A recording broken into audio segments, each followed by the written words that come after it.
Welcome into Celtics Tube, episode number 7. And Dennis, last week we said if the Celtics went 2-2 in their next 4, it would be acceptable. And that We brings did. us to big 3 topic number 1. They did.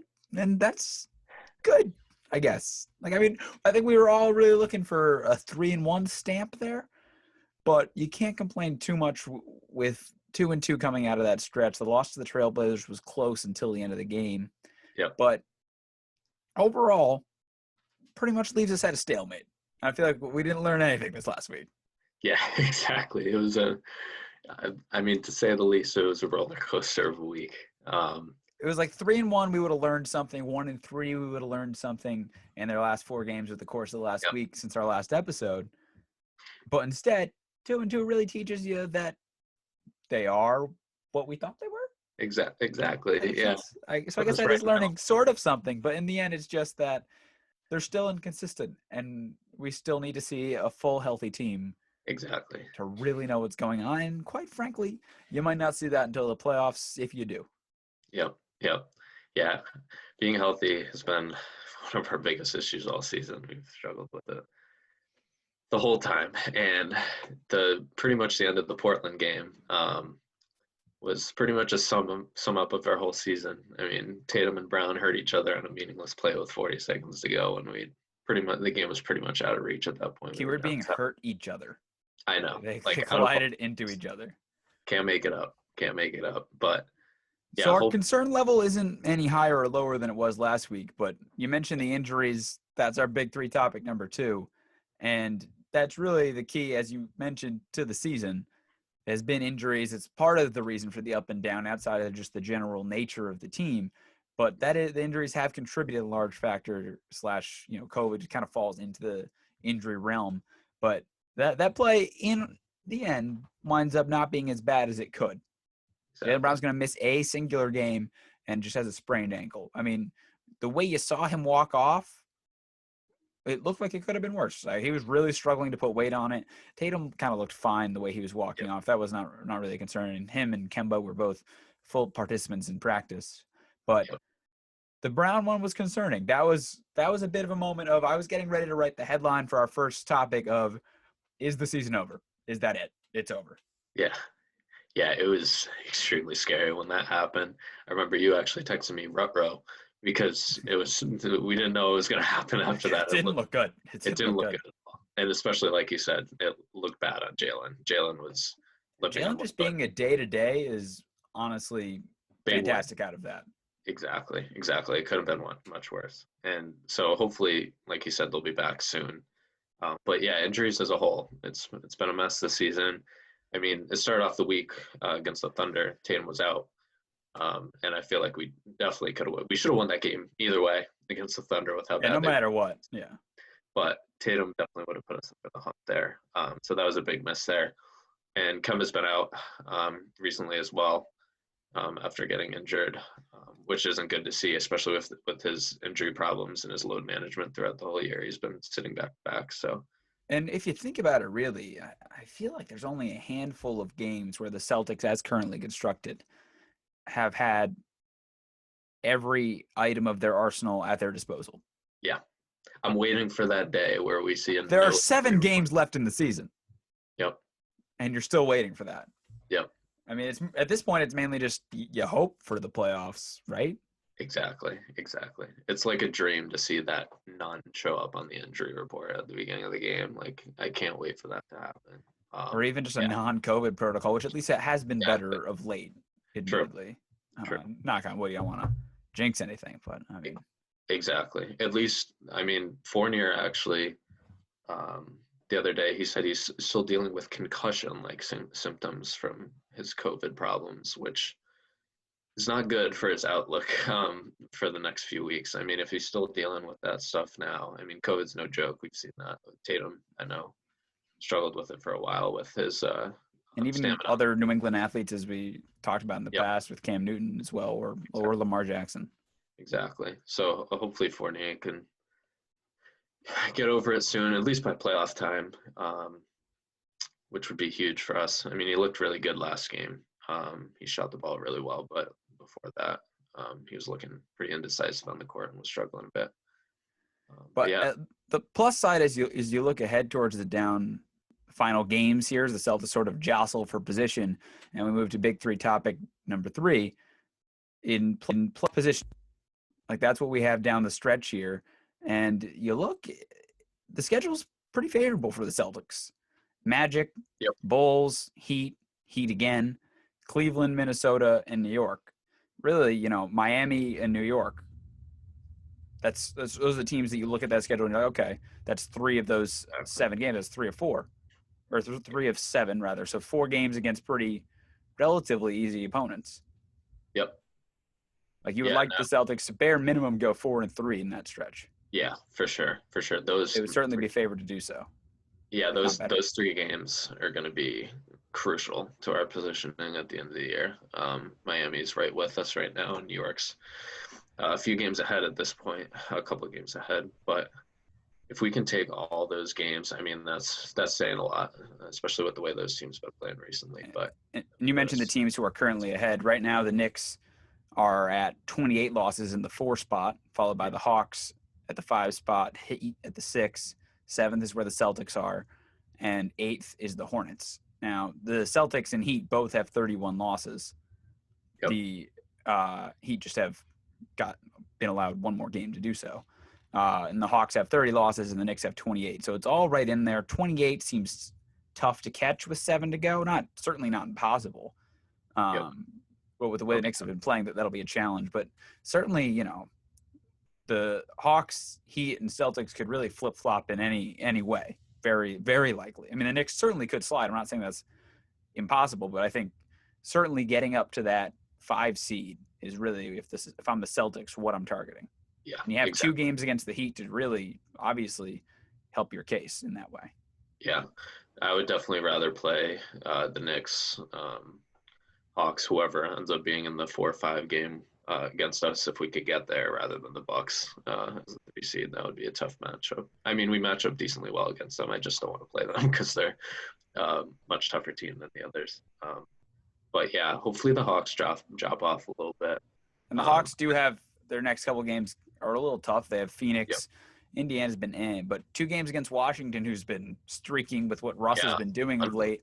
Yeah. And then you have Orlando and Houston, who are both subpar. But Yep, exactly. And with Trae Young out, could help a little bit. the answer in the end is a relatively simple one for the Celtics. It's just been hard to figure out. Is just if they play some consistent basketball and go 4-3, or I think 5-2 would really be ideal. I think they have a good chance at it, bare minimum escaping the play-in, at least Yep. getting into the outside of that playing game, which you don't want anything to come down to one game, especially with what you've seen from the Celtics this season.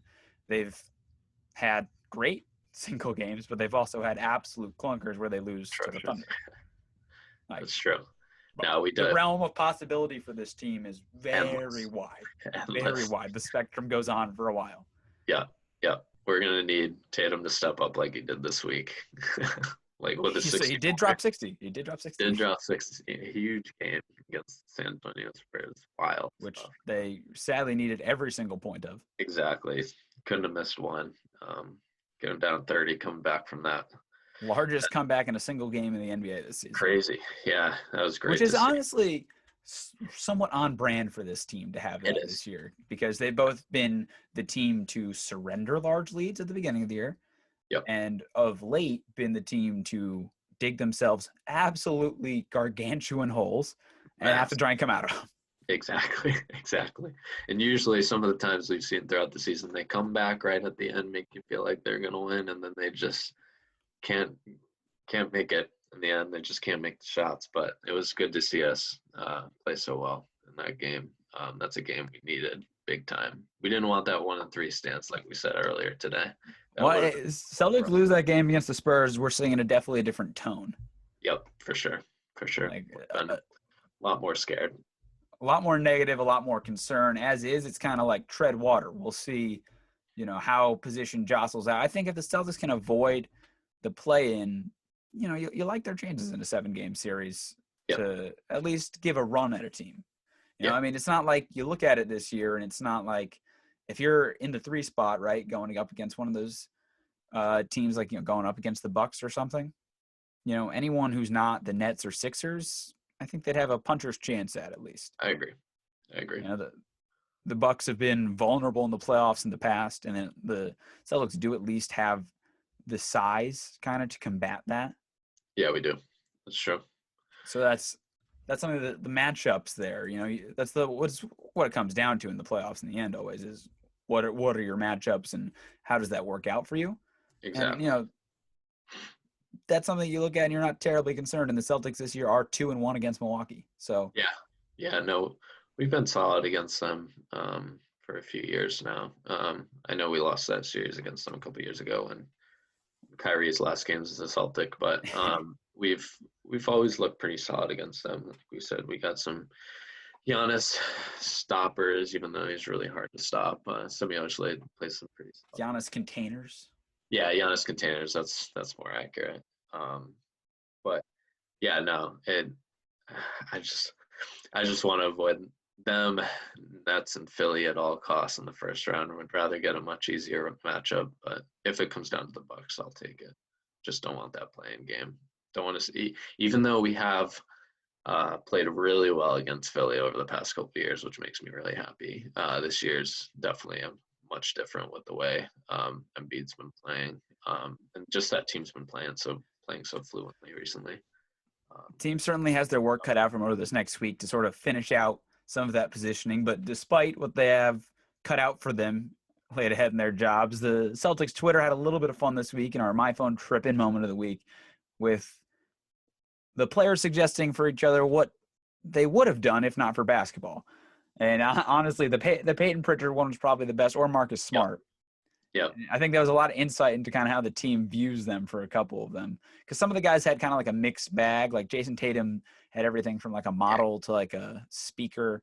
But the other ones were kind of like made sense given them. Like Taco Fall, a lot of teaching. Yeah. He's a real cerebral guy. Exactly. Jaylen Brown politician. Yeah, that's an easy one. Yeah, he's adds up. Dude. Very active, smart guy. But the Marcus Smart one being the first thing was just a fighter, and I was like, yeah. The other one was like a hustler or something. Yeah, it was like con man, hustler, con man, or the other ones. Yeah, I mean he's variety. He's that dude. I could see him doing a variety of things. Yeah, and then you also had Peyton Pritchard, who Marcus Smart said he would work at Subway.